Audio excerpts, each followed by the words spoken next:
नमस्कार व्यूअर्स, मैं हूं अमीश देवगन और आप देख रहे हैं वीकेंड का सबसे प्रभावी और प्राइम टाइम का नंबर 1 शो। स्वागत है आपका आज के इस बेहद खास, बेहद स्पेशल ब्रॉडकास्ट में। आज के इस वीकेंड एडिशन में आपका अभिनंदन है, स्वागत है जोरदार तालियों के साथ। संसद का शीतकालीन सत्र समाप्त हो गया है और इस सत्र के दौरान विपक्ष को मनचाही सियासी पिच मिली, क्योंकि हर वो मुद्दा सामने आया जिस पर विपक्ष सरकार को घेरने की ताल ठोक रहा था। चाहे एसआईआर का मुद्दा हो या फिर वंदे मातरम पर चर्चा, विपक्ष दावा कर रहा था कि सरकार को घेरने की पूरी तैयारी हो चुकी है और नरेंद्र मोदी की सरकार चारों खाने चित है। लेकिन साल के अंत तक आते आते विपक्ष की एक बार फिर हवा निकली। कैसे, यह आपको मैं बताऊंगा। लेकिन जब सदन के भीतर परफॉर्मेंस की बात आई तो नतीजा बिल्कुल उल्टा रहा। सरकार तो हर मुद्दे पर फ्रंट फुट पर खेलती हुई दिखी, लेकिन विपक्ष अलग अलग सुरताल में दिखाई दिया। यानी 2025 की शुरुआत कैसी थी और अंत कैसा हो रहा है, क्योंकि इतने अहम सत्र के बीच राहुल गांधी की विदेश यात्रा एक बार दोबारा शुरू हो गई साल के अंत में।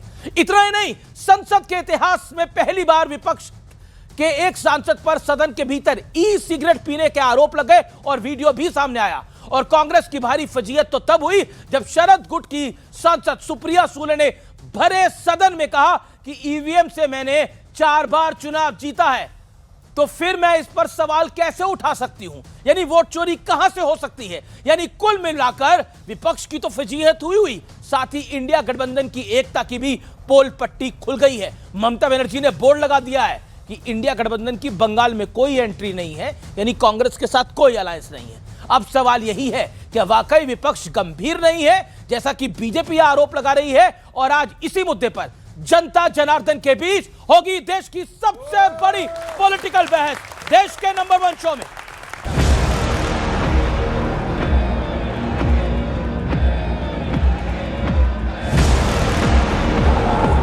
गंगा जी बिहार से बहते हुए ही बंगाल तक पहुंचती है, तो बिहार ने बंगाल में भाजपा की विजय का रास्ता भी बना दिया है।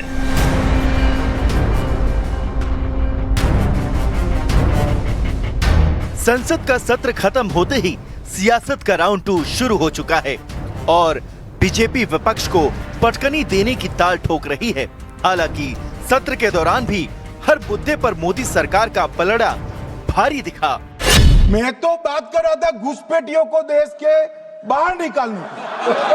अब ये तो देखिए साहब, ये घुसपैठियों को लिए बात है। वंदे मातरम, वोट चोरी, ये तमाम मुद्दे वो थे जिन पर विपक्ष ने खूब ताकत लगाई थी।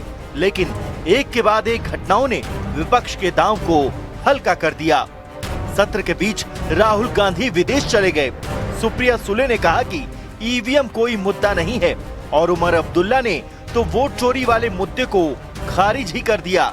इस बीच टीएमसी सांसद कीर्ति आजाद पर सदन के बीच ई सिगरेट पीने का आरोप लगा और सत्र के अंतिम दिन तो आप सांसद संजय सिंह पर प्रभु श्री राम के अपमान का आरोप भी लग गया। भगवान श्री राम आपको जरूर श्राप दे रहे होंगे मान्यवर। राम के नाम में चरित्र होना चाहिए, वरना तो हराम में भी राम लिखा हुआ है। अब सवाल है कि क्या विपक्ष अपनी सियासत को लेकर गंभीर नहीं है, जैसा कि बीजेपी आरोप लगा रही है।